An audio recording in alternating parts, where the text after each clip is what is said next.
Welcome to the deep dive. We dive into the information you care about, pull out those key insights, basically acting as your shortcut to being well informed without, all the overwhelm. And today, we're tackling something I think a lot of people are looking into, self-improvement habits, specifically 10 of them. Exactly. We're digging into a YouTube transcript from the Balance Theory podcast. The episode's called 10 Self-Improvement Habits You'll Wish You Knew Sooner, and it's hosted by Erica. So our mission here for you is to really distill the practical, useful stuff from these habits. Yeah, save you some time, maybe give you a few aha moments for your own growth. Erica, the host, actually said her own discipline was kind of chop and change before these habits, which, who hasn't felt that way? Right. Relatable. Okay, so let's jump in. The first habit she really emphasized, movement. Yeah, and importantly, she clarifies it's not about suddenly becoming like a marathon runner or hitting the gym super hard every single day. Right. It's more about consistent daily activity. Could be the gym, sure, but also Pilates, walking, yoga, whatever works for you. We all know the science, the endorphins, that immediate good feeling, but she focused more on the discipline aspect, just showing up for yourself day after day, building that trust, and also that mind-body connection, like being present when you move. And she shared that anecdote, right, about actually feeling physically different on days she moved versus days she didn't. Yeah, posture, energy levels. It really hit home how basic, how fundamental this habit is. It really is foundational. That commitment, that discipline you build there, Yeah, it kind of sets the stage for tackling other goals, don't you think? totally. Okay, habit number 2.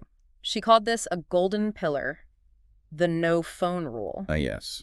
This involves using the do not disturb setting, specifically for the first 2 hours after waking up and the last hour before sleep. 2 hours in the morning, wow. The idea is basically to stop that immediate flood of distractions. Exactly. You prevent jumping straight into reaction mode. It gives you space, your space, before the outside world pulls you in all directions. It's about being intentional, choosing when you engage, instead of just being reactive from the get-go. And the evening part is just as key. She talked about how consuming all that short-form content just before bed creates this frantic energy. Yeah, I can see that. Definitely not great for winding down. Right. So implementing this rule really helped her sleep quality and allowed her to sort of reconnect with herself before bed. That makes a lot of sense. It ties into that bigger idea of managing your attention, doesn't it? It really does. Protecting your focus. You could even, apply that do not disturb idea to focused work blocks during the day too. Good point.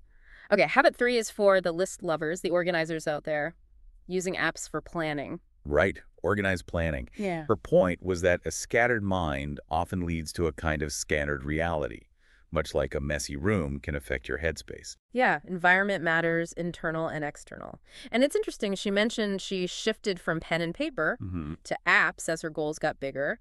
Quarterly, semi-annual, yearly planning. It shows how your tools sometimes need to level up with your ambitions. For sure. And she gave specific app recommendations. One was Sunama, Sunama. Yeah, that one aggregates calendars from multiple email accounts into one view. Super useful if you're juggling work, personal, side hustle, emails. Oh, definitely.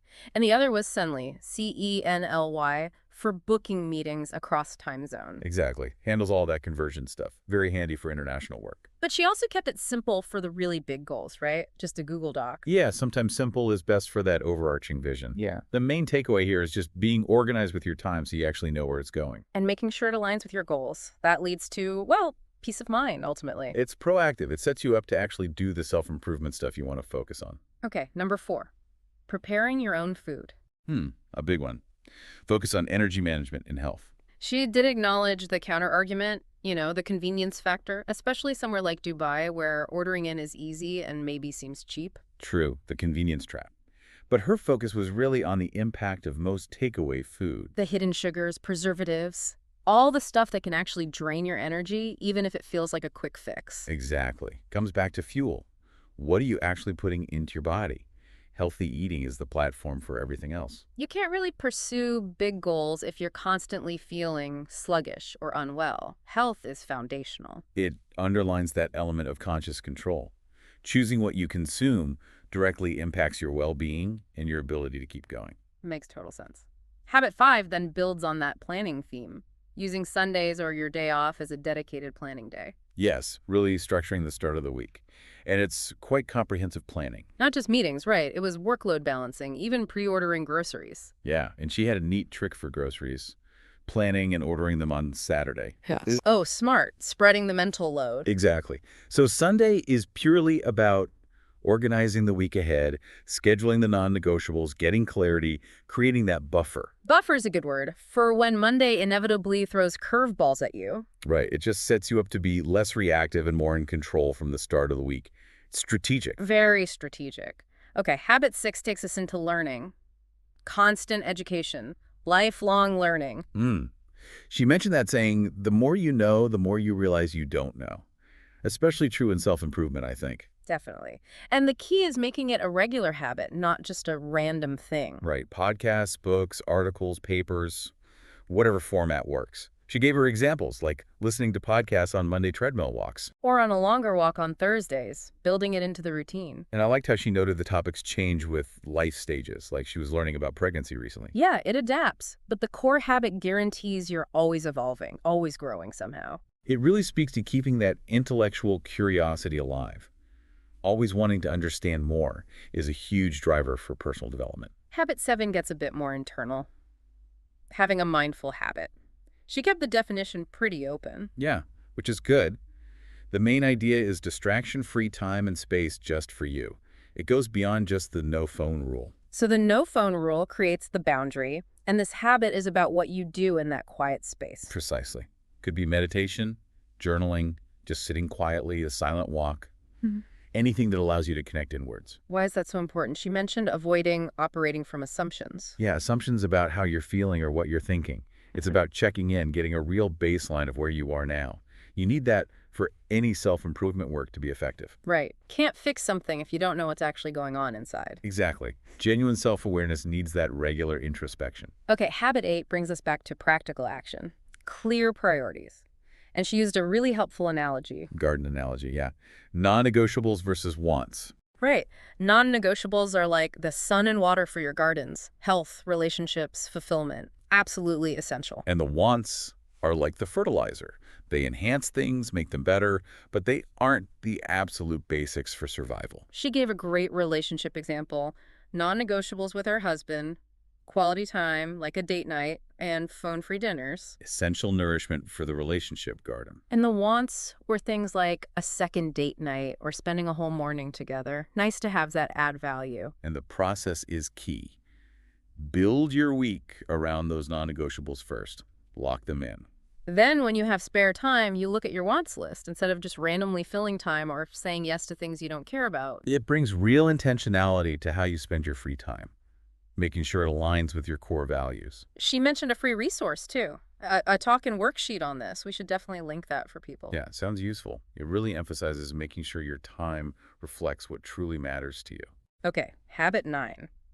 This one feels like a necessary counterbalance to all the planning. No agenda time. Yes, because life can't be, and probably shouldn't be, scheduled down to the minute. Totally. So this is about intentionally blocking out time, maybe Sunday afternoon, she suggested, with literally nothing planned. Exactly. Zero agenda. It's permission to be spontaneous. Scroll social media, watch Netflix, call a friend, nap. Yeah. Whatever you feel like in the moment. And she framed it as something that actually supports the clear priorities habit. Right. If you know your priorities and have this no agenda buffer, you're less likely to fill empty time with random stuff just out of boredom or obligations. Because you know you have this dedicated time for looseness later. Again, she plugged checking out the priority setting stuff to see how they fit together. And that unstructured time is so valuable for creativity, for just letting your brain relax. Yeah. Essential for well-being. Absolutely.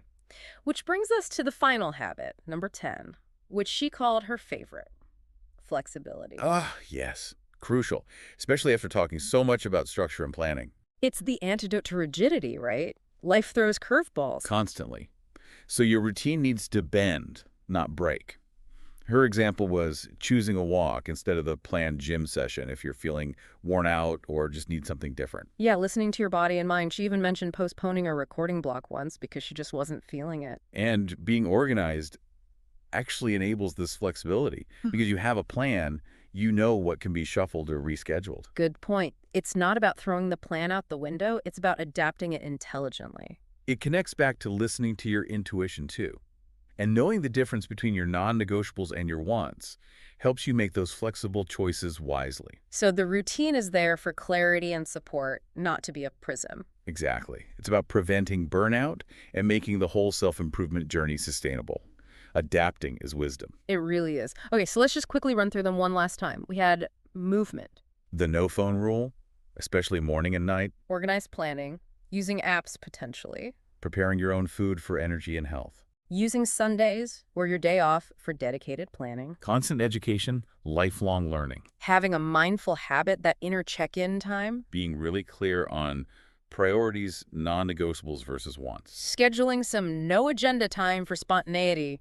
And finally, embracing flexibility within your routine. Phew, quite a list.